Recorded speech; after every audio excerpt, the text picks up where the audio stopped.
and welcome to another episode of New and Blue. I'm Gabby Shirley here with Tampa Bay Lightning forward Oliver Bjorkstrand and Billy Milek, who is a zoo educator here at Busch Gardens.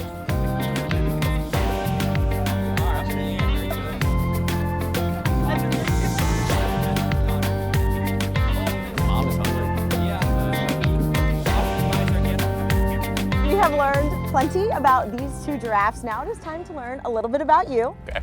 We're obviously on a safari ride. Yeah. Have you ever been on a safari prior to today? I have. Honeymoon was in South Africa, so me and my wife in South Africa.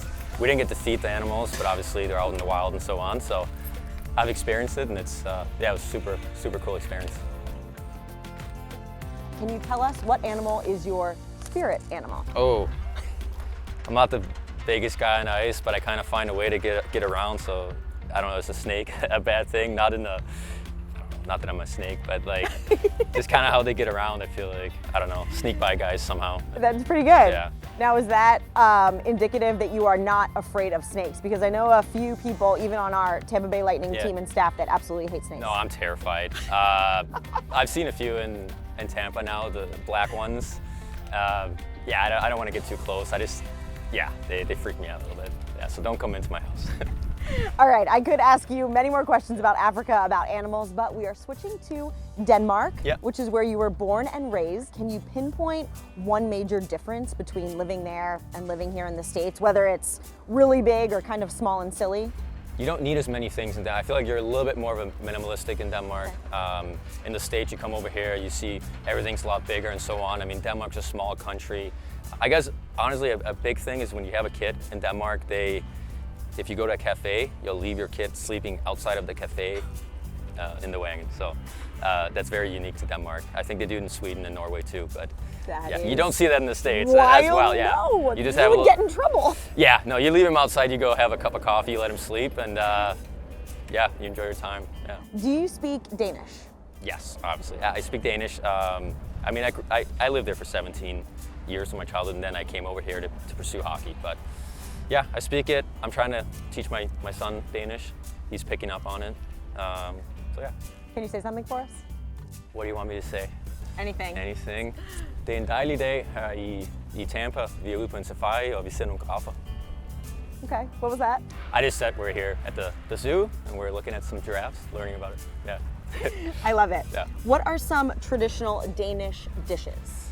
For lunch, a lot of times, so in Denmark, it's very popular. Like a basic meal would be, I think it would be called rye bread, essentially, but it's made in a little bit different way than in the States. So that's what I would do. But then you would put a lot of meats on it, some mayonnaise and toppings and so on. It's called in Danish, it's called smørrebrød. But that's a very classic meal you'd have on a daily basis. To fill you up. Other than that, I'd say Christmas. There's a certain way to make a pork roast, in a sense, some potatoes and sauce and stuff like that. Are you seeing what's going on right here? The giraffe is interested in Gabe Marte's camera. I can't. You okay?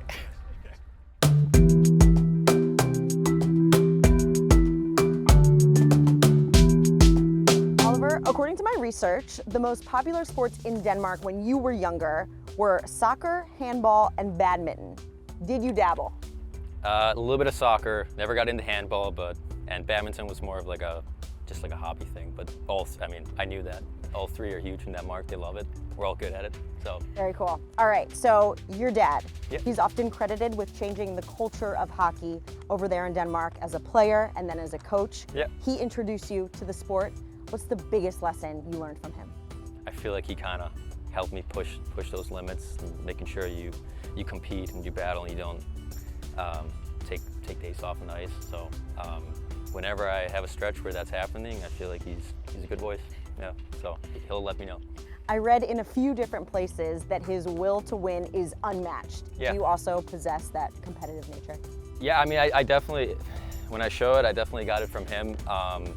When he came to Denmark and played hockey from the States, Yeah, he's a competitor. He always wanted to win. I don't think it mattered if his team was winning 7-2, he still tried to score. So he kind of had that mentality, and him and a group of guys who came to our club in Herning back then in the 90s or late 80s, they kind of helped push that kind of culture, especially within their cities. So yeah, it's a foundation within the club. Now, Oliver, you are also a dad. Your son, Otto, is 2.5 years old.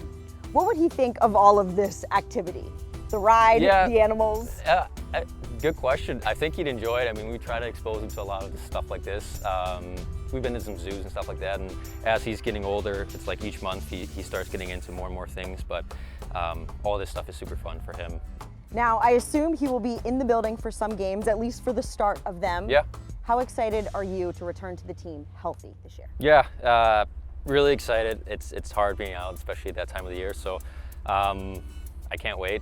It'll be fun to see my son on the glass, hopefully in warm-ups a few times. I know he likes it. He likes getting the puck, and that's an easy way to kind of bond over it and so on. He's starting to understand it more and more, so it's a special part about having a son and playing hockey and all that. Does he recognize you on the glass? Yeah, so it's getting better and better. In the beginning, obviously, you have the cage on. You're in a new environment. It's like, does he get it? Does he not get it? But he really is starting to understand it, and I think throughout a whole summer now, even getting older, I think he'll understand it even more. So it'll be fun, you know, seeing him on the glass and getting excited, hopefully. Awesome. We will be looking forward to capturing some of those moments. Thank you so much for joining us here today. And to all the fans, thank you so much for watching this episode of New and Blue.